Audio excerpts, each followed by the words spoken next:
Bonsoir Fred, alias Lenard, qui est parmi nous ce soir et qui est donc deuxième au classement général du trimestre. Donc pour le moment, qui a on va dire, un pied dans l'avion pour Las Vegas en juin.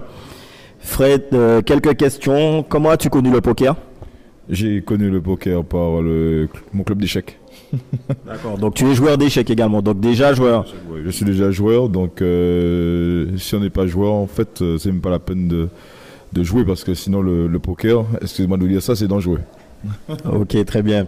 Et cela fait combien de temps en fait que tu joues au poker? Depuis 2007.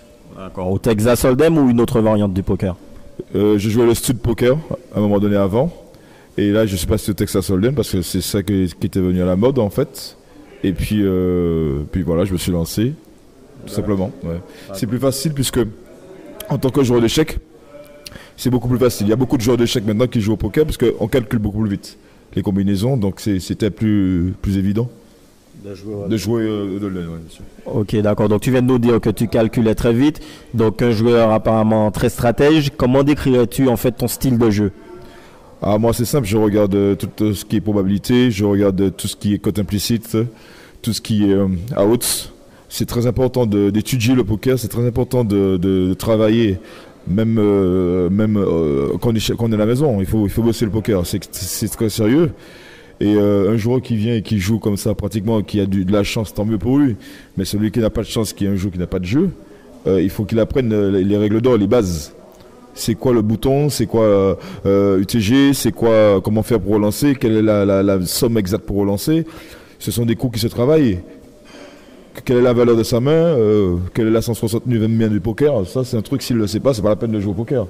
Donc pour moi, c'est clair que le poker, maintenant, il faut travailler. C'est pas étonnant qu'on retrouve dans une table finale à chaque fois toujours les mêmes. T'attendais-tu à avoir un tel résultat déjà pour ce trimestre? Ben non, pas du tout, d'autant plus que je ne viens pas beaucoup, puisque je suis venu quasiment combien de tournois? Tu es venu 5 fois en fait et tu as été 4 fois premier, voilà. Voilà, je suis venu 5 fois, j'ai gagné 4 fois, donc moi-même je suis étonné, donc du coup, pourquoi pas?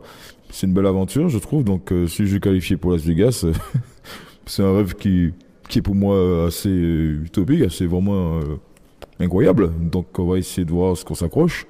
Ce soir, bon, je suis un peu mal parti comme d'habitude.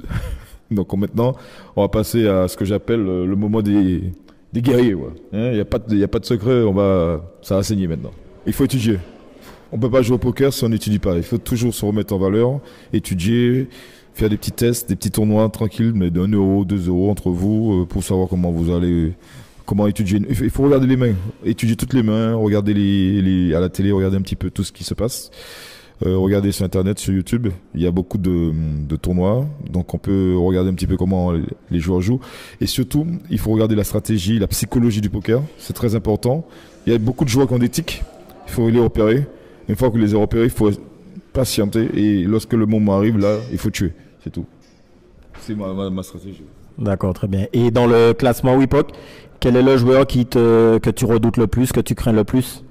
Moi. Ok, merci Fred.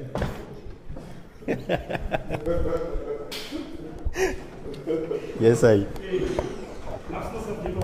Yeah, man.